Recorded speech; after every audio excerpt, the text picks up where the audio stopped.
It's great to be kind of virtually back in Switzerland. Today I will be defending relational realism, and in particular positionalism, which I take to be a version of relational realism. I'm a graduate student at UMass Amherst. I'm currently lecturing at UC Berkeley. Okay, so for those who may not know, what are relations? Well, relations are a type of property. Properties are the qualities that give the world its distinctive character. Some examples of properties are being blue, being round, or being near. Relations are properties that obtain between two or more things. Some examples of relations are being near, being the sister of, and being indebted to. Relations are the building blocks between individual atoms and structures of various sorts. Why are relations significant? Well, to me, they're significant for the following reason. Here's this quote. Wittgenstein's truly daring idea was that the ontology of the subject, nominalism, and the ontology of the predicate, Platonism, were both equally wrong and one-sided, and that they should give way to the ontology of the assertion. This is a quote from Brian Skirms in Tractarian Nominalism. I think this conflict between the nominalist and the Platonist arises because neither has an adequate theory of relations, leaving the Platonist to build distinct relational complexes from the same parts, and the nominalist without a theory of relations altogether. The ontology of the assertion is outdated by recent advancements in modal metaphysics. My project appeals to positionalism to satisfy the explanatory demands of the Platonist without running afoul of the nominalist's parsimony constraints, while remaining amenable to modal combinatorialism and the project of providing content to S5. There are three main contenders for a metaphysics of relations. Eliminativists maintain that relations do not exist. Reductivists maintain that relations exist but reduced to sets. And realists maintain that relations are sui generis entities like universals or tropes. I defend relational realism through a process of elimination. First, I argue that relational eliminativists merely presuppose the existence of relations instead of properly accounting for them. Then I argue that set theoretic relational reductivists falsely distinguish between relations that are intuitively identical. Actually, those are Kit Fine's arguments. I will be just repeating them. Finally, I explain why relational realists harbor none of these problems and defend them from lingering objections. So Bradley was the first relational eliminativist. He does not offer a positive story about why we talk as if there are relations, even though there aren't any. Instead, he tries to show that relations can't exist because they are incoherent. This is called Bradley's regress, and he uses this argument to show that we bear no relation to the external world, a view called idealism. It goes like this. Assume there are no relations. If relations exist, they must relate their relata. But what relates those relata to the relations that relate them? We need another relation, and so on ad infinitum. What Bradley does show is that merely positing relations does not explain how relations relate their relata, and without this explanation, relations seem incoherent. Russell responds to Bradley's regress. He rejects Bradley's idealism, and with it, the notion that we bear no relation to the external world. Russell offers a counterexample to Bradley's regress to show that relations must exist. He first clarifies that relations exist if statements about them are irreducibly relational. To be irreducibly relational is to be unstatable in subject-predicate form, like A is F or FA. Russell's counterexample is A is taller than B, which cannot be stated without a relation, he says. We might clarify that A is taller than B because A is 5'5" and B is 5'3", but these aren't sufficient without the additional relational fact that 5'5" is greater than 5'3". Since 5'5" is greater than 5'3" cannot be stated in subject-predicate form, A is taller than B is relational. Heil, or Heil, Heil's eliminativism goes like this. John Heil, still alive, objects to Russell's argument because the language we use to formulate sentences about relations only tells us about our language, not the world itself. Heil thinks truth maker theory is a better approach to figuring out what exists. An object A is a truth maker for some statement S if A's existence guarantees the truth of S. Heil argues that A is 5,5 and B is 5,3 are the truth makers for A is taller than B. We don't need the additional relational fact of 5,5 being greater than 5,3 because being greater than 5,3, Heil says, is contained within the concept of 5,5. And being lesser than 5,5 is just part of what it is to be 5,3. That leaves us with just A is 5,5 and B is 5,3 as truth makers, both of which are non-relational. So we don't need to include relations in our ontology, the objects whose existence we affirm. I think Heil gets some things right and some things wrong. He's right that Russell's argument only tells us about our language and not the world itself. He's wrong that the truth makers for A is taller than B are A is 5,5 and B is 5,3. A is taller than B is a statement about the heights of A and B with respect to each other. After all, A and B could have had different heights, and this statement could still be true. A is 5,5 and B is 5,3 are incomplete truth makers for A is taller than B. That's because they are sufficient but not necessary for the truth of A is taller than B.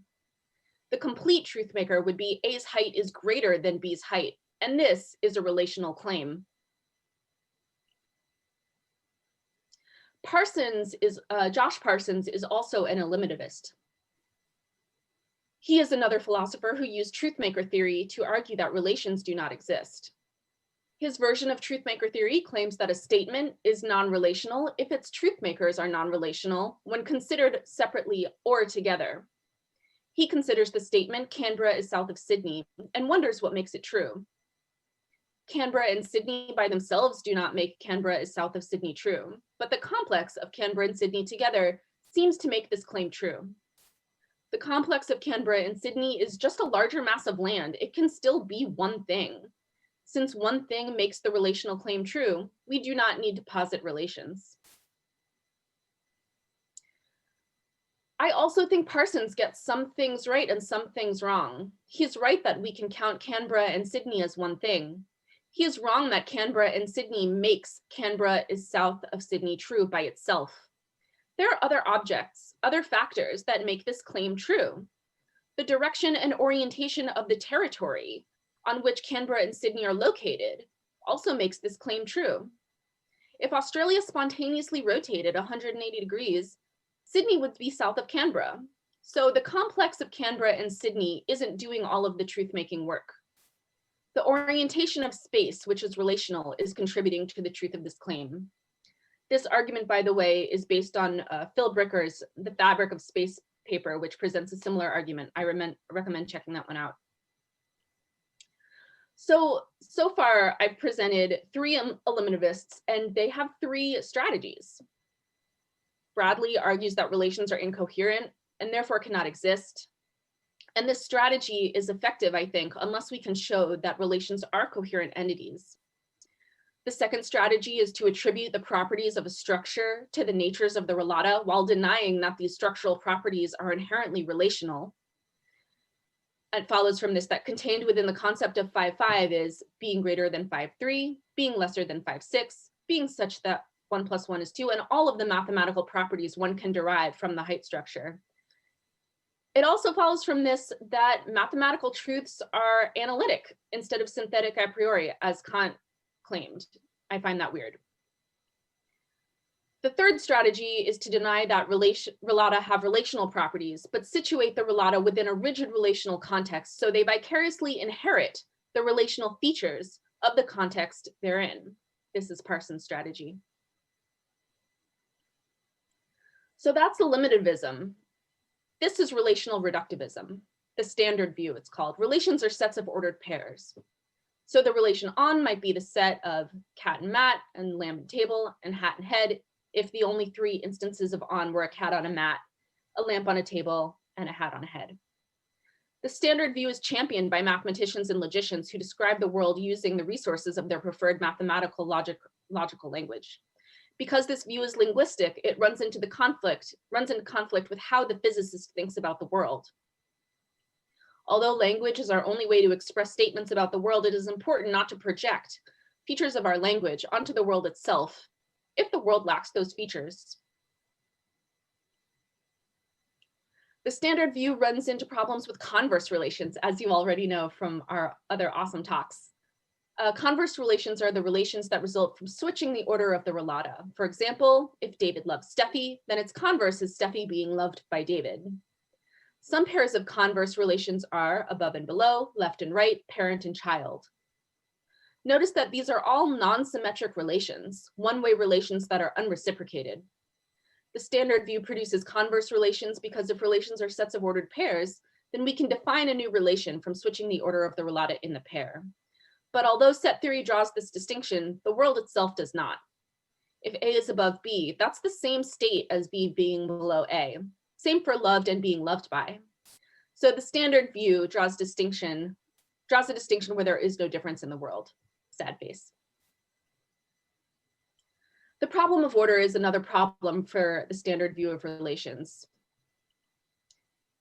If we symbolize some relational state as ARB, we can ask, what differentiates it from BRA? The standard view has a response. The order of the relata is what makes them different. But does this sound right to you? The difference between David loving Steffi and Steffi loving David is that David and Steffi are somehow ordered differently in an abstract set? This is clearly bonkers. There must be something about the relation that differentiates them. The standard view can represent the difference between these two relations, but this representation is linguistic, not metaphysical, and philosophers need a real-world explanation.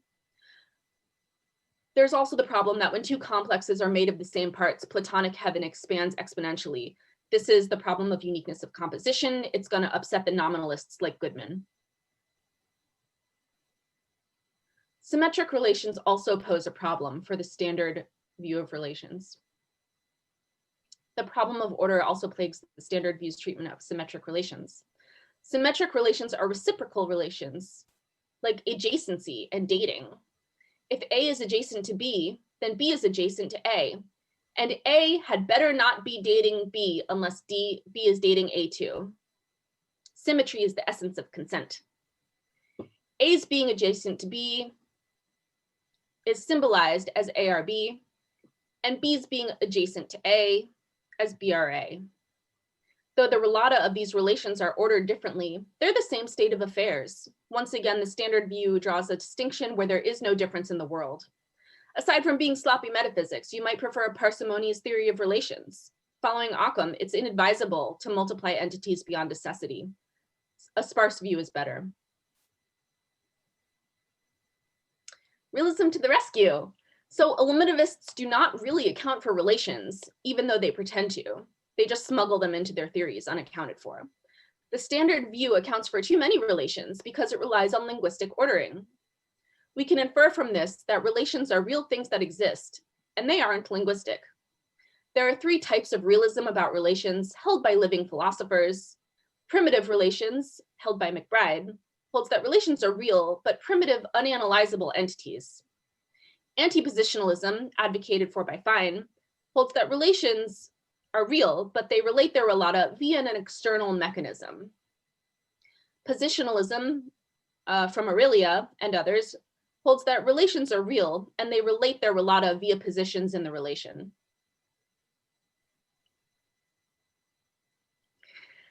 McBride thinks that relations are real, but they relate their relata brutally. So David's loving Steffi is just brutally different from Steffi loving David.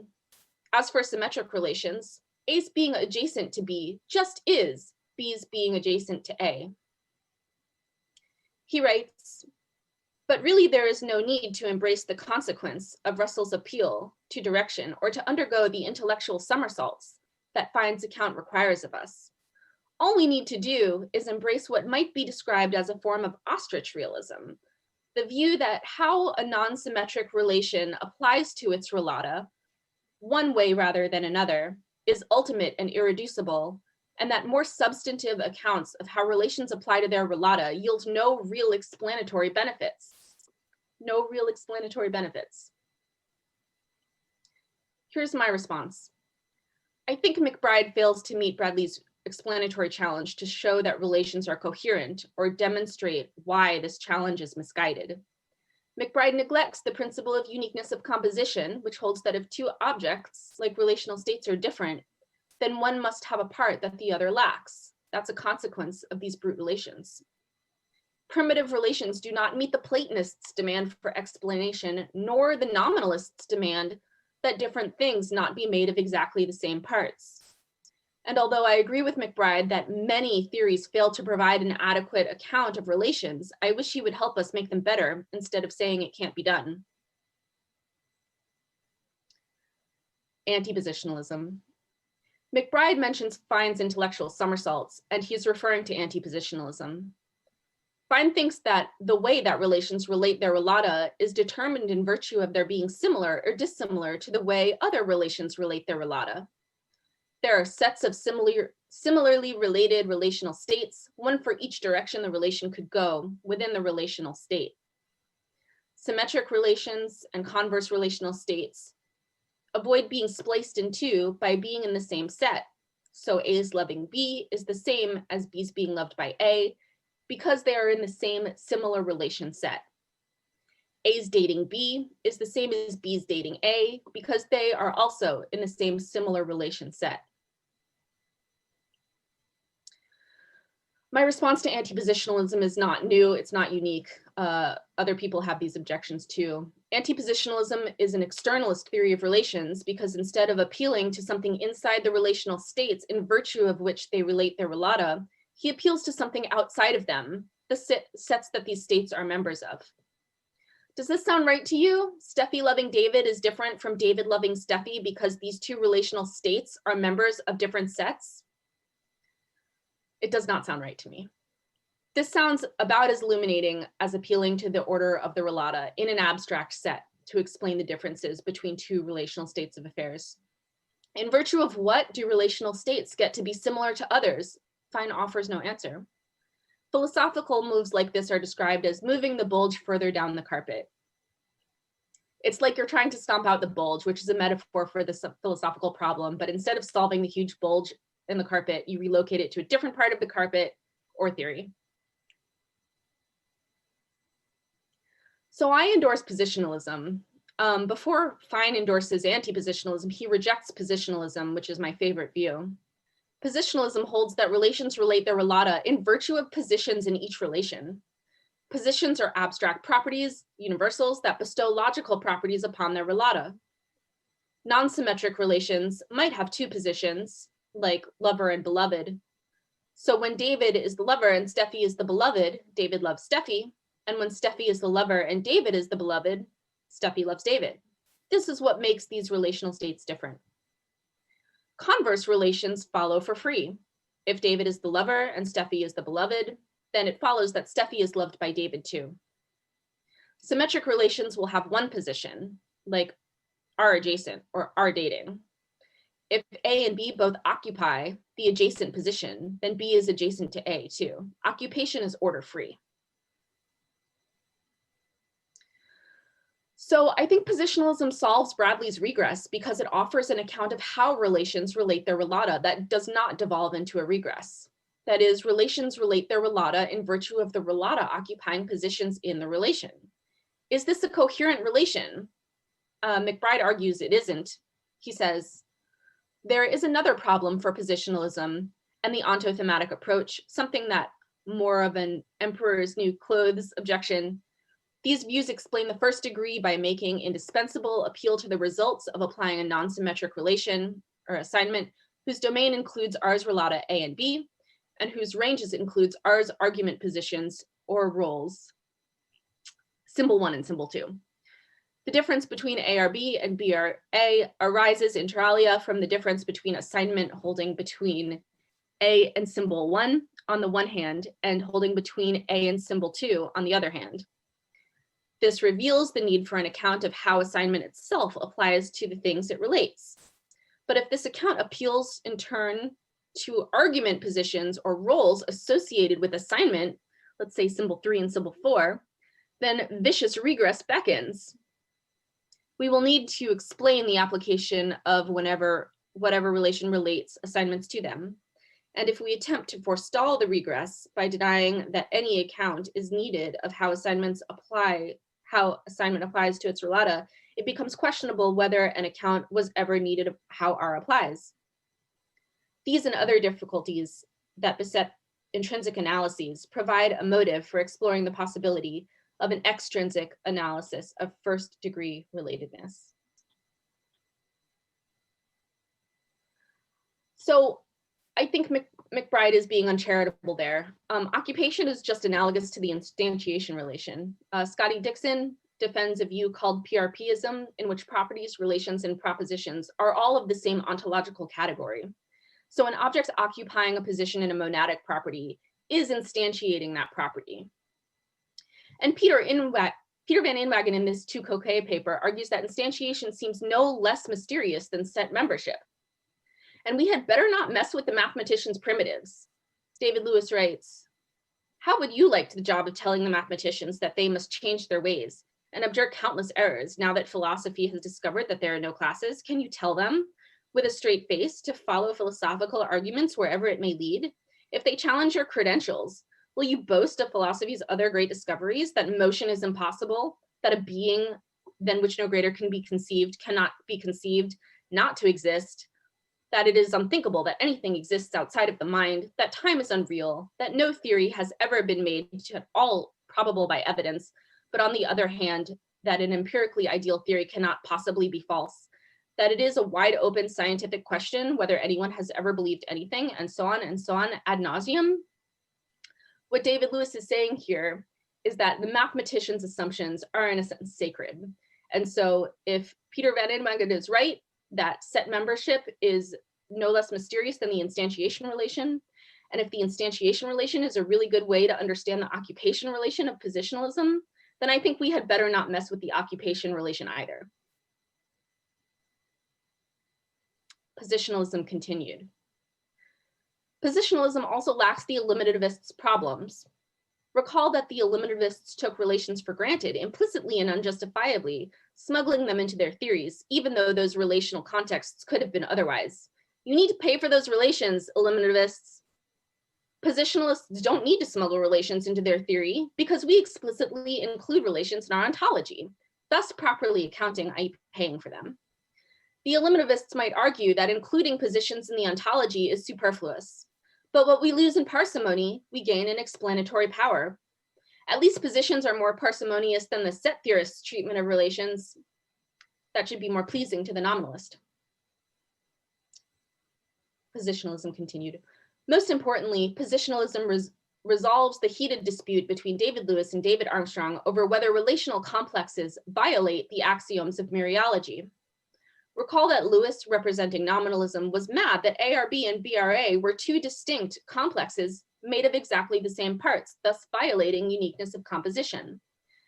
And if you don't think that these relational states are composed, you might think they're constituted. You might hold a principle of uniqueness of constitution instead.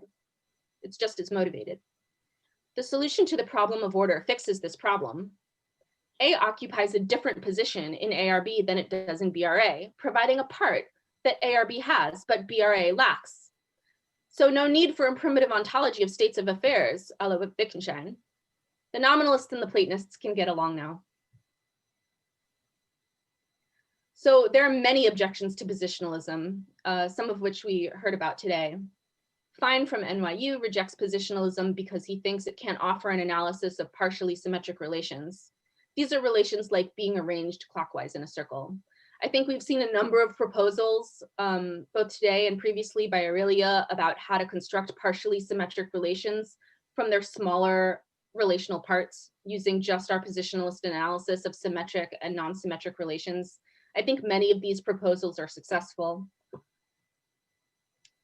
Eddie Chen from UCSD complained at Metaphysical Mayhem in my metaphysics talk that the physicists take quantum entanglement to be an unanalyzable and irreducibly partially symmetric relation. But I think the physicists are confused. They seem to think that reduction, like physical reduction, is the only type of analysis that there is. But I'm a philosopher, I do conceptual analysis. I'm offering a conceptual analysis of relations. I do not think that this is a good objection. A philosopher that I met last time I was in Switzerland, whose name I forget, he thinks my analysis changes the subject of the relations. But analyses have by design an analysans and an analysandum. These are merely conceptually distinct, but I'm still talking about the same phenomena. We're still talking about the same thing in the world.